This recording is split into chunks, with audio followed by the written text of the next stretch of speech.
여러분, 혹시 이런 경험 있으신가요? 겉으로는 따뜻하고 친절해 보였던 사람이 어느 순간 돌변해서 우리를 깊이 상처 주는 경우 말입니다. 말로는 얼마든지 다정할 수 있고 얼굴 표정도 얼마든지 가면을 쓸 수 있습니다.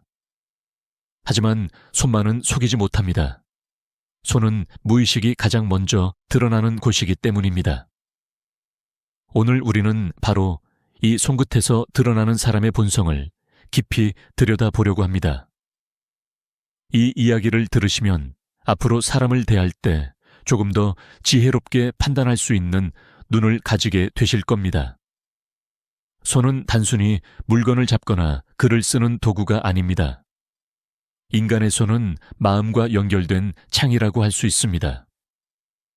실제로 미국 심리학 연구에 따르면 거짓말을 할 때 가장 먼저 나타나는 변화는 입술이 아니라 손끝이라고 합니다. 무의식적인 움직임이 손톱을 만지작거리거나 손가락을 불안하게 비비는 모습으로 드러난다는 것이지요.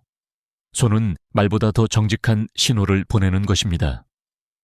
어르신들도 주변에서 보셨을 겁니다. 늘 약속을 지키고 성실한 분은 손짓도 차분하고 정돈되어 있는 반면 늘 핑계를 대는 사람은 손끝이 분주하고 어수선합니다. 이 작은 차이가 결국 인생 전체의 태도를 드러내는 법입니다. 우선 손톱을 한번 살펴보십시오.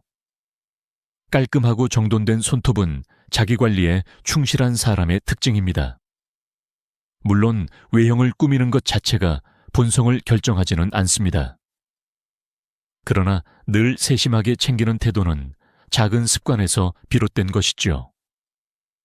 반대로 손톱이 지저분하거나 들쭉날쭉하다면 대체로 생활 속에서도 허술하거나 타인의 시선을 크게 신경 쓰지 않는 경우가 많습니다. 저도 젊었을 때 한 동료가 있었습니다. 겉으로는 일 잘하는 것 같았지만 중요한 발표 자리에서도 손톱이 부서지고 더러워 있었습니다. 시간이 지나자 그의 일 처리 역시 대충대충이었고 결국 팀 전체가 곤란을 겪었던 기억이 있습니다. 작은 손톱 하나가 마음의 태도를 보여준다는 것을 그때 뼈저리게 깨달았습니다. 다음으로는 대화 중 손을 만지작거리는 습관입니다. 손가락을 꼬거나 손톱을 뜯고 손을 계속 주무르며 시선을 피하는 사람은 속에 무언가 숨기고 있을 가능성이 큽니다. 불안과 조급함이 손끝으로 흘러나오는 것이지요. 이런 분과는 오래 관계를 맺기가 어렵습니다. 왜냐하면 언젠가는 그 숨겨진 속마음이 드러나기 마련이니까요. 실제로 서울의 한 심리 상담소에서 수십 년간 부부 갈등 사례를 연구한 결과 대화 중 손을 반복적으로 만지작거리는 습관이 있는 사람일수록 배우자와의 신뢰 문제를 더 자주 일으켰다는 보고가 있습니다. 작은 습관 하나가 관계 전체의 안정성에 영향을 미친다는 사실, 무섭지 않습니까?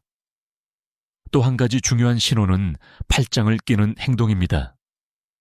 많은 분들이 단순히 편해서 그러는 것 아니냐고 생각하시지만 사실은 마음을 닫고 거리를 두겠다는 무언의 신호일 수 있습니다. 특히 중요한 대화나 협상 자리에서 팔짱을 낀 사람은 이미 마음을 열 생각이 없다는 뜻으로 해석할 수 있습니다. 저도 평생을 살아오며 여러 번 이런 상황을 보았습니다.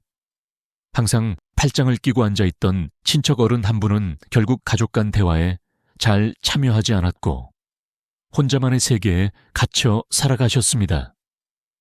사소한 몸짓 같지만 사람의 태도를 그대로 드러내는 신호임을 알 수 있습니다. 그렇다면 손짓이 지나치게 큰 사람은 어떨까요?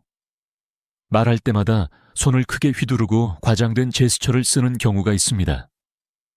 겉으로는 자신감 있어 보이지만 속으로는 나를 좀 인정해 달라는 불안과 갈증이 숨어 있는 경우가 많습니다. 학계에서도 같은 결론을 내립니다. 과도한 손동작은 허세와 불안의 다른 얼굴이라는 것입니다. 반대로 손짓이 부드럽고 자연스러운 사람은 속이 따뜻하고 여유로운 사람일 가능성이 높습니다. 여러분도 주변에서 경험해 보셨을 겁니다. 말은 크게 하지 않아도 손짓이 담담한 분은 늘 신뢰를 주고 그 사람 옆에 있으면 마음이 편안해집니다. 마지막으로 악수의 자세에서도 본성이 드러납니다. 손등을 위로 올려 상대의 손을 누르는 사람은 내가 위에 있다라는 무의식의 표시입니다. 반대로 손바닥을 위로 하여 상대의 손을 감싸주는 사람은 존중과 배려의 마음을 가진 사람입니다. 특히 수평으로 부드럽게 손을 내미는 사람은 같은 눈높이에서 대화하려는 성향을 보이지요. 작은 악수 한 번에 그 사람의 속마음이 드러난다는 사실 기억하셔야 합니다. 제가 젊은 시절 한 교수님을 처음 만났을 때 그분은 제 손을 따뜻하게 감싸며 수평으로 악수해 주셨습니다. 그 순간 저는 이미 그분이 존경할 만한 분임을 직감했고 실제로도 평생을 통해 많은 가르침을 받았습니다. 이처럼 손끝의 습관과 손동작은 단순한 제스처가 아니라 무의식의 거울입니다. 독일 철학자 쇼펜하워는 이렇게 말했습니다. 작은 습관이 그 사람의 인격을 드러낸다. 말은 얼마든지 포장할 수 있고 표정은 얼마든지 숨길 수 있습니다. 그러나 손만은 속이지 못합니다. 그러니 사람을 만날 때는 말보다 먼저 손을 보십시오. 그 손끝에서 그 사람의 본성이 고스란히 드러납니다.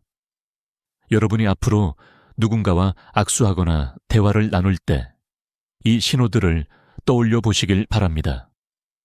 작은 손동작 하나가 그 사람의 믿음직한 친구가 될지 아니면 거리를 두어야 할지를 알려줄 것입니다. 여러분, 얼굴은 사람의 마음을 감출 수 없는 거울입니다.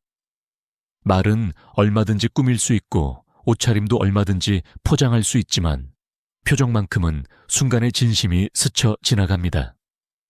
특히 눈과 입술, 미세한 근육의 떨림 속에는 우리가 숨기고 싶었던 속마음이 고스란히 드러납니다. 오늘은 이 얼굴 표정 속에 숨어있는 본성의 신호를 함께 살펴보겠습니다. 첫 번째로 눈이 웃지 않는 미소가 있습니다.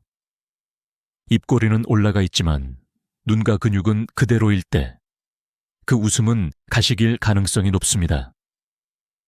실제로 영국 글래스고 대학 연구팀이 처음 만난 사람들의 미세 표정을 분석했을 때 0.2초 동안 나타나는 눈가 움직임으로 상대의 진심을 80% 이상 맞췄다고 합니다.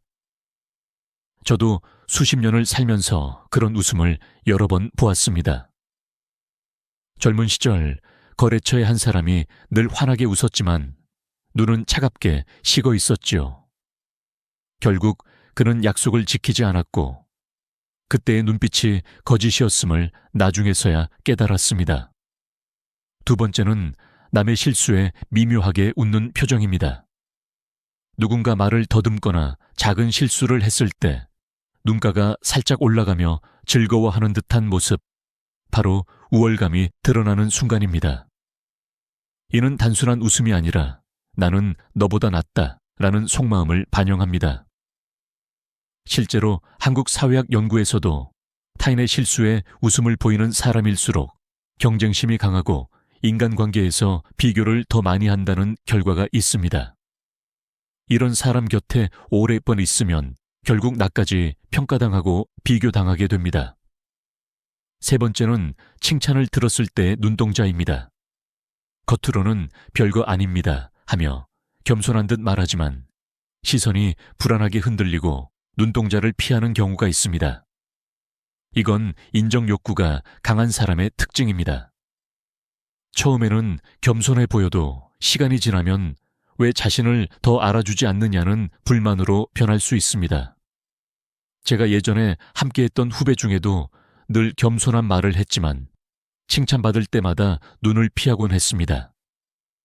결국 시간이 흐르자 그 후배는 주변의 관심을 받지 못한다며 서운함을 토로했고 관계가 점점 불편해졌습니다. 작은 눈빛 하나가 그 사람의 내면을 예고한 것이죠. 네 번째 신호는 잘못을 지적받을 때 나타납니다. 어떤 이는 고개를 숙이고 눈을 내리깔지만 사실은 속으로 변명을 준비하고 있는 경우가 많습니다. 하버드대 연구에 따르면 지적을 받을 때 시선을 피하는 사람일수록 책임 회피 성향이 높다고 합니다. 단순히 부끄러움이 아니라 마음속에 이미 핑곗거리를 찾고 있다는 뜻이죠. 우리도 가족이나 지인에게서 이런 모습을 본 적 있을 겁니다. 꾸중을 듣는 순간 눈을 피하는 아이가 결국 다른 사람이 먼저 그랬다 고 말하던 경험, 바로 그 예입니다. 다섯 번째는 과도하게 큰 웃음입니다. 별일 아닌데도 크게 웃고 때와 장소를 가리지 않고 웃음을 터뜨리는 사람. 겉으로는 밝아 보이지만 사실은 불안과 허세가 숨어 있는 경우가 많습니다. 미국 UCLA 연구소에서 수백 명의 웃음을 분석했는데 과장된 웃음을 자주 짓는 사람은 실제로 불안 지수가 더 높았다고 합니다. 이런 웃음은 타인의 시선을 끌기 위한 방어 기제이기도 합니다. 저 역시 젊은 시절 늘 크게 웃던 친구를 알고 있었습니다. 그는 누구보다 즐거워 보였지만 시간이 흐르자 외로움과 불안을 털어놓았지요. 그의 웃음이 스스로를 지키기 위한 가면이었음을 나중에서야 알게 되었습니다. 정리해 보겠습니다. 눈이 웃지 않는 미소는 가식의 신호이고 남의 실수에 웃는 표정은 경쟁심과 우월감을 드러냅니다. 칭찬을 들을 때 눈을 피하는 사람은 인정 욕구가 지나치고 지적받을 때 시선을 피하는 사람은 책임을 회피하려는 경향이 있습니다.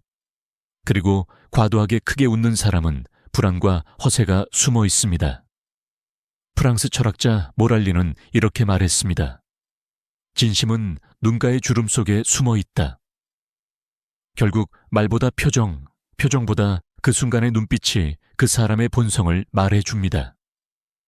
여러분, 우리가 평생을 살며 만나는 사람들은 헤아릴 수 없을 만큼 많습니다. 그러나 그중 진정한 친구와 동료는 극히 적습니다. 잘못된 만남으로 상처받지 않으려면 말보다는 표정을 먼저 살피십시오. 그 짧은 눈빛 하나가 여러분의 미래 관계를 지켜줄 수 있습니다. 여러분, 우리가 평생을 걸으며 살아온 길을 돌아보면 발자국마다 삶의 흔적이 남아 있습니다. 그런데 놀랍게도 걸음걸이 하나만으로도 그 사람의 본성이 드러난다는 사실 알고 계셨습니까?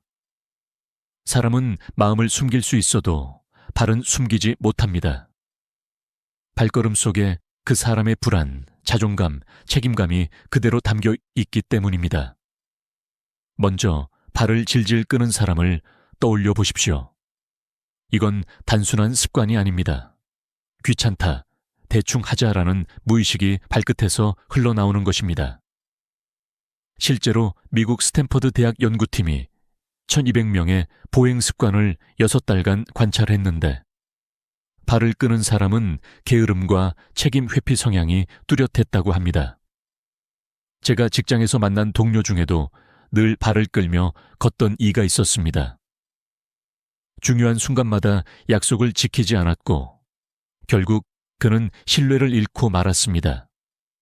발소리가 우리에게 경고를 보내고 있었던 것이죠. 다음으로 어깨를 움츠리며 걷는 사람입니다. 고개는 숙여져 있고 시선은 바닥만 바라보며 어깨는 안으로 오그라들어 있습니다. 이는 자존감이 낮고 늘 남의 눈치를 보는 사람의 특징입니다.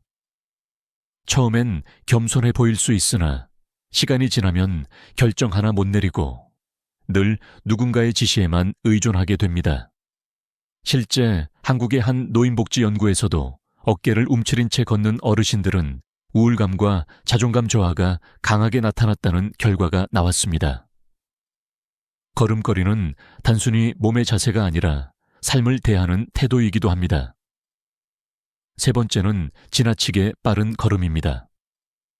많은 분들이 성격이 급해서 그렇다고 생각하지만 그 이면에는 불안과 조급함이 숨어 있습니다. 무엇이든 빨리 끝내고 싶어 하는 마음이 발걸음에 실리는 것이지요. 저는 예전에 늘 앞장서서 빠르게 걸어가는 상사를 둔 적이 있었습니다. 그는 언제나 서두르며 결과만 중시했고 결국 중요한 과정들을 놓치곤 했습니다. 빠른 걸음은 단순한 습관이 아니라 인생을 어떻게 대하는지를 보여주는 신호였던 것입니다. 네 번째는 보폭이 지나치게 큰 사람입니다. 보폭이 넓으면 자신감이 있어 보일 수 있습니다. 그러나 팔까지 과장되게 흔들며 걷는다면 그것은 나 좀 봐라 라는 과시욕이 숨어 있는 경우가 많습니다. 실제 일본 교토대학의 한 연구에서는 보폭을 과도하게 넓게 걷는 사람일수록 타인의 시선을 더 의식하고 남보다 앞서고 싶어 하는 욕구가 강하다는 결과가 발표되었습니다.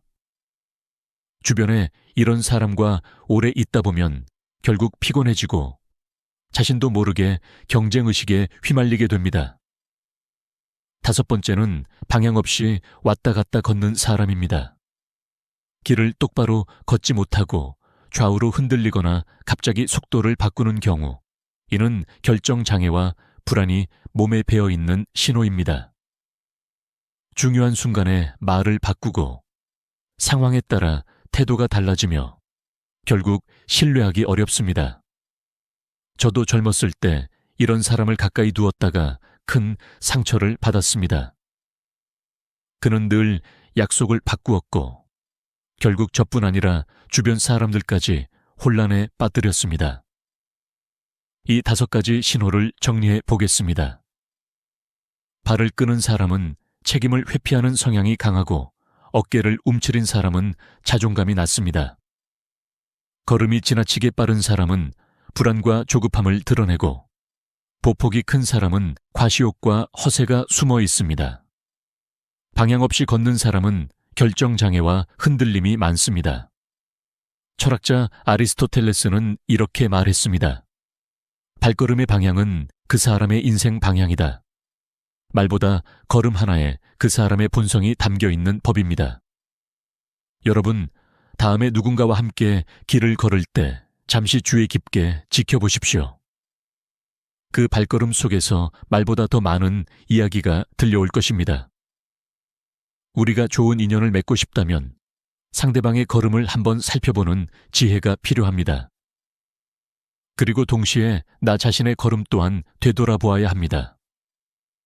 지금 내 걸음은 어디로 향하고 있는가? 나는 누군가의 신뢰를 얻을 수 있는 걸음을 걷고 있는가? 오늘 이 질문을 마음에 새기시길 바랍니다. 여러분, 사람의 말은 단순한 소통의 도구가 아닙니다.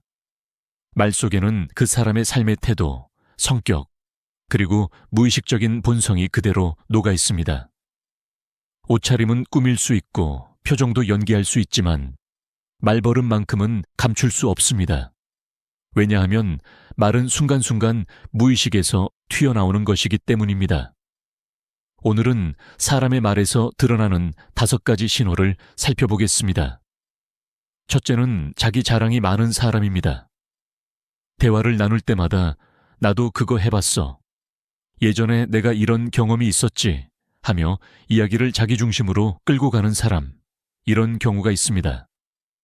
겉으로는 자신감 있어 보이지만 속으로는 인정 욕구와 열등감이 뒤섞여 있는 경우가 많습니다. 하버드 대학 연구에서도 자기 자랑이 잦은 사람일수록 인간관계가 오래 지속되지 않는 경향이 있다는 결과가 나왔습니다. 저 역시 평생을 살며 이런 분들을 여러 번 봤습니다. 처음에는 매력적으로 보였지만 시간이 지날수록 나를 경쟁 상대로 여기며 불편함을 주곤 했습니다. 둘째는 남의 말을 끊는 습관입니다. 대화란 서로 주고받는 공입니다. 그러나 혼자만 움켜쥐고 남의 이야기를 자꾸 끊는 사람은 권위의식이 강하고 자신이 더 우위에 있다고 무의식적으로 드러내는 것입니다. 실제 한국의 한 상담센터 사례를 보면 부부 사이에서도 남편이 아내의 말을 자주 끊을수록 갈등이 심각해졌다고 합니다. 이야기를 끊는 것은 상대의 존중을 거부하는 행위이기 때문이지요. 여러분도 기억해 보십시오. 내 말을 들어주지 않고 자꾸 끼어드는 사람과 깊은 관계를 맺고 싶으셨습니까? 아마도 아니었을 것입니다. 셋째는 지나치게 겸손한 척을 하는 경우입니다. 아유, 제가 뭘요? 아니에요. 저는 별로 한 게 없어요. 라고 말하면서 속으로는 더 많은 칭찬을 바라는 경우입니다. 이른바 겸손을 포장한 자랑이라고 할 수 있습니다. 스탠퍼드 대학 연구팀은 이런 성향을 가진 사람이 관계 속에서 질투와 비교를 키우며 결국 험담으로 이어질 확률이 높다고 밝혔습니다. 실제로 제 주변에도 늘 겸손한 말을 입에 달고 살던 사람이 있었습니다. 그러나 시간이 지날수록 왜 나를 더 인정해주지 않지? 라며 불만을 드러냈고 결국 관계가 틀어졌습니다. 말과 속마음이 일치하지 않았던 것이죠. 넷째는 무례한 농담을 자주 하는 사람입니다. 에이, 농담인데 왜 그래? 그냥 웃자고 한 얘기야 라고 하면서 상대방의 마음에 상처를 남기는 경우가 있습니다. 하지만 농담은 본심의 가장 솔직한 언어입니다. 미국 코넬 대학 연구에서도 무례한 농담을 즐기는 사람은 상대를 무시하거나 지배하려는 성향이 강하다고 밝혔습니다. 처음에는 그냥 웃고 넘어갈 수 있지만 결국 그 농담은 당신에게도 상처가 될 것입니다. 저 역시 직장에서 그런 농담을 자주 하던 동료를 겪었습니다. 그는 결국 주변 모두와 갈등을 일으켰고 신뢰를 잃고 말았습니다. 다섯째는 말을 빗대어 하는 습관입니다. 넌 참 특이하다. 역시 넌 나랑 다르지. 라며 에둘러 표현하는 사람은 사실 속으로는 자신이 우위에 있다는 생각을 가지고 있습니다. 이런 사람은 남의 성공이나 행복을 진심으로 기뻐하지 못합니다. 언젠가는 반드시 상대를 깎아내릴 말을 찾아내게 됩니다. 저는 실제로 가까웠던 지인이 늘 에둘러 표현을 했는데 나중에 보니 제 성공을 축하하면서도 속으로는 불편해하고 있었습니다. 결국 그 관계도 오래가지 못했습니다. 정리해 보겠습니다. 자기 자랑이 많은 사람은 열등감과 인정 욕구가 강하고 남의 말을 끊는 사람은 권위의식이 강합니다. 과도한 겸손은 질투와 비교심으로 이어질 수 있으며 무례한 농담은 본심을 드러내는 상처입니다. 말을 빗대는 습관은 우월감과 경쟁심을 숨긴 신호입니다. 독일 철학자 비트겐슈타인은 이렇게 말했습니다. 내 언어의 한계가 곧 내 세계의 한계다. 말 속에 그 사람의 세계가 담겨 있다는 뜻입니다. 여러분, 우리는 누군가의 말 속에서 그 사람의 본성을 읽을 수 있습니다. 동시에 내 말 역시 나 자신을 보여주고 있습니다. 오늘 이 시간을 통해 다른 사람의 말뿐 아니라 나 자신의 말버릇도 돌아보시기 바랍니다. 언어는 우리의 세계를 만들고 우리의 관계를 지탱하는 힘입니다. 바른 말이 바른 관계를 만든다는 사실을 기억하시길 바랍니다. 여러분, 우리는 종종 큰일 앞에서는 연기를 할 수 있습니다. 중요한 자리에 나가면 누구나 옷을 단정히 차려입고 말도 조심하며 태도를 다듬습니다. 그러나 진짜 본성은 그런 무대 위의 모습에서 드러나는 것이 아닙니다. 무심코 나오는 작은 행동, 일상 속에서 별 생각 없이 반복되는 태도 속에 숨어 있습니다. 오늘은 바로 이 작은 행동에서 드러나는 5가지 신호를 이야기해 보겠습니다. 첫째, 엘리베이터 문 닫힘 버튼입니다. 눈앞에서 누군가 뛰어오는데도 굳이 문 닫힘 버튼을 누르는 사람. 이건 단순한 성격 문제가 아니라 무의식 속에 내 편의가 먼저다 라는 태도가 자리 잡고 있는 경우입니다. 미국 콜롬비아 대학 연구팀이 500쌍의 커플과 친구 관계를 관찰한 결과 이런 작은 행동 하나가 신뢰대에 미치는 영향이 말보다 4배 이상 크다는 사실이 밝혀졌습니다. 저 역시 회사에서 이런 상황을 본 적이 있습니다.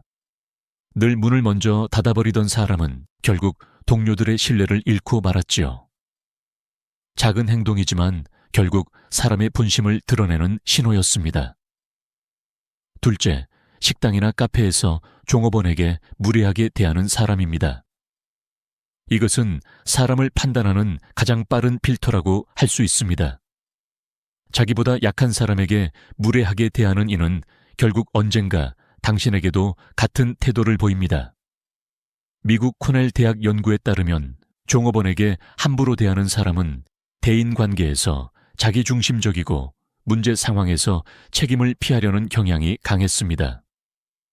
저도 평생을 살아오면서 이 점을 뼈저리게 느꼈습니다. 겉으로는 친절해 보이던 한 친구가 식당에서 직원에게 무시하는 말을 했을 때 제 마음은 이미 멀어지고 있었습니다. 작은 장면 하나가 관계의 진실을 보여주는 법입니다. 셋째, 남의 물건을 허락 없이 만지는 습관입니다. 이건 뭐야? 라며 남의 소지품에 함부로 손을 대는 사람. 이는 경계심이 없고 타인을 존중하지 않는 태도의 표현입니다. 작은 행동 같지만 이런 사람은 결국 가까운 관계에서도 상대의 경계선을 무너뜨리려 듭니다. 실제 한국의 한 가족 상담 사례에서도 자녀의 물건을 허락 없이 사용하는 부모가 있을 때 아이는 강한 불신과 분노를 키우며 관계가 악화된다고 보고했습니다. 작은 습관 같지만 결국 큰 상처로 이어지는 것입니다. 넷째, 대화 중에 스마트폰을 보는 행동입니다. 대화는 서로의 마음을 주고받는 시간인데 상대방이 말할 때 핸드폰을 들여다본다면 무의식적으로 나는 너보다 이게 더 중요하다 라는 메시지를 전하는 셈입니다. 하버드대 연구에서는 대화 중 스마트폰을 확인하는 습관이 있는 사람은 상대에게서 신뢰를 잃을 확률이 2배 높다고 밝혔습니다. 저도 후배와 중요한 대화를 나눌 때 그가 계속 휴대폰을 들여다보는 모습을 보고 마음이 차갑게 식었던 적이 있습니다. 결국 대화는 끊어지고 관계도 소원해졌습니다. 다섯째, 작은 부탁을 귀찮아하는 태도입니다. 물 한 잔만 부탁해도 될까? 그거 잠깐만 건네줄래? 이런 작은 부탁에 짜증을 내거나 귀찮아하는 사람은 상대방을 배려할 마음이 부족한 경우가 많습니다. 미국 UCLA 연구소에서 6개월간 인간관계를 추적한 결과 작은 부탁을 자연스럽게 들어주는 사람이 장기적으로 더 깊은 신뢰를 얻는다는 사실이 드러났습니다. 결국 사소한 친절이 큰 관계를 지탱하는 힘이 되는 것입니다. 저는 오래 알고 지낸 한 친구가 늘 작은 부탁에도 웃으며 응해주는 모습을 보며 그가 진심으로 믿을 만한 사람이라는 것을 확신하게 되었습니다. 정리해 보겠습니다. 엘리베이터 문 닫힘 버튼을 누르는 사람은 자기 이익을 우선하는 사람이고 종업원에게 무례한 사람은 약자에게 갑질하는 성향이 있습니다. 남의 물건을 허락 없이 만지는 사람은 경계를 존중하지 못하고 대화 중 스마트폰을 보는 사람은 상대를 존중하지 않습니다. 작은 부탁을 귀찮아하는 사람은 따뜻함이 부족한 사람입니다. 독일 철학자 니체는 이렇게 말했습니다. 사람의 인격은 작은 행동에서 가장 선명하게 드러난다. 큰 말보다 작은 행동 하나가 진짜 얼굴을 보여준다는 뜻입니다. 여러분, 우리가 만나는 사람을 제대로 알고 싶다면 그들의 말보다, 표정보다, 손보다 작은 행동을 먼저 보십시오. 그리고 동시에 우리 자신의 작은 행동도 돌아봐야 합니다. 내가 누군가에게 어떤 신호를 보내고 있는지, 내 사소한 태도가 상대의 마음에 어떤 흔적을 남기고 있는지 늘 생각해 보시길 바랍니다. 작은 행동 하나가 평생의 인연을 만들 수도 있고 무너뜨릴 수도 있습니다. 여러분, 지금까지 손, 표정, 걸음걸이, 말버릇, 그리고 작은 행동을 통해 사람의 본성이 어떻게 드러나는지 살펴보았습니다. 그렇다면 이런 습관들이 곧바로 운명처럼 고정되어 있는 걸까요? 저 사람은 원래 저래, 평생 못 바꿔 라는 말을 흔히 하지만 과연 진실일까요? 결론부터 말씀드리겠습니다. 아닙니다. 인간은 충분히 변할 수 있습니다. 뇌는 놀라울 만큼 유연하고 반복되는 경험 앞에서 새롭게 만들어집니다. 미국 UCLA 행동변화연구소에서 진행한 흥미로운 실험이 있습니다. 1000명의 참가자를 두 그룹으로 나누었지요. A그룹은 단순히 참아라, 자제해라 라는 훈련만 시켰습니다. 그러나 B그룹에게는 억지로 참으려 하지 말고 내가 이 습관을 또 하고 있다는 걸 스스로 알아차려라. 그리고 그 순간 다른 행동을 시도해보고 기록해라라고 안내했습니다. 3개월 뒤 결과는 충격적이었습니다. A그룹은 14%만이 습관을 바꾸었지만 B그룹은 무려 76%가 성공했습니다. 참는 힘보다 알아차림과 기록이 훨씬 강력하다는 것이지요. 이처럼 본성이라 불리던 것조차 사실은 반복된 습관이 쌓여 굳어진 무의식일 뿐입니다. 우리가 의식적으로 멈추고 다른 행동을 시도하며 기록한다면 새로운 본성을 스스로 만들어갈 수 있습니다. 여기서 중요한 것은 3가지 전략입니다. 첫째, 멈추는 연습입니다. 대화 중 손톱을 뜯으려는 순간, 발걸음이 빨라지는 순간, 남의 말을 끊으려는 순간, 속으로 이렇게 말해 보십시오. 지금 내가 또 이 행동을 하려 한다. 단 3초의 멈춤이 뇌 속 자동 회로를 끊어낸다는 사실이 예일대 연구에서 밝혀졌습니다. 이 3초 멈춤은 새로운 습관의 출발점이 됩니다. 둘째, 반대 행동을 미리 정해두는 것입니다. 팔짱을 자주 낀다면 나는 손을 무릎 위에 포갠다 라고 미리 정해두고 실천합니다. 걸음이 빠르다면 일부러 천천히 걷습니다. 하루 3번만 반복하면 뇌는 21일 후 자동으로 따라가기 시작한다는 것이 독일 베를린 대학 뇌과학 연구팀의 결과입니다. 반대 행동은 단순히 억지로 고치는 것이 아니라 새로운 회로를 만드는 일입니다. 셋째, 기록입니다. 오늘 하루 몇 번 멈췄는지, 몇 번 반대 행동을 했는지를 노트에 적어 보십시오. 하버드대 연구에 따르면 기록한 사람과 그렇지 않은 사람의 습관 교정 성공률은 무려 8배나 차이가 났습니다. 기록은 단순한 메모가 아니라 뇌에 이걸 계속하라는 명령을 새기는 행위입니다.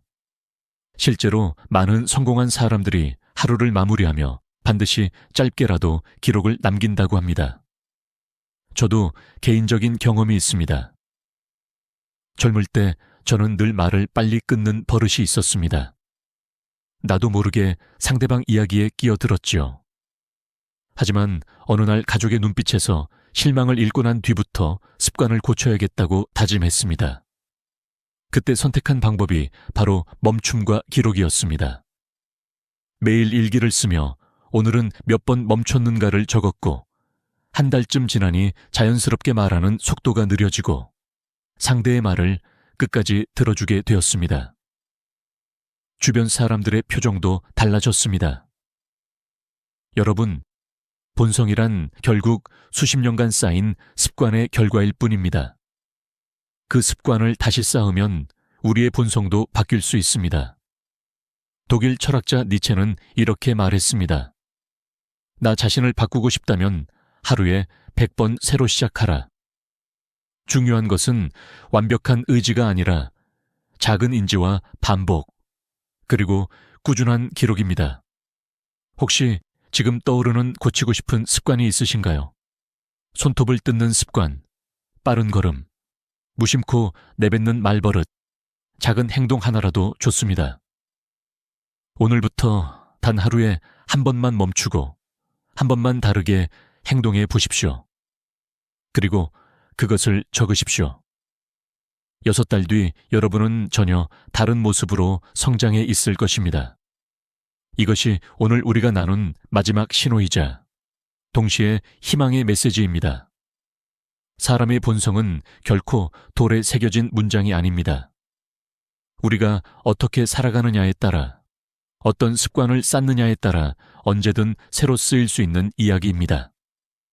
그러니 주저하지 말고 오늘 이 순간부터 다시 시작해 보시길 바랍니다.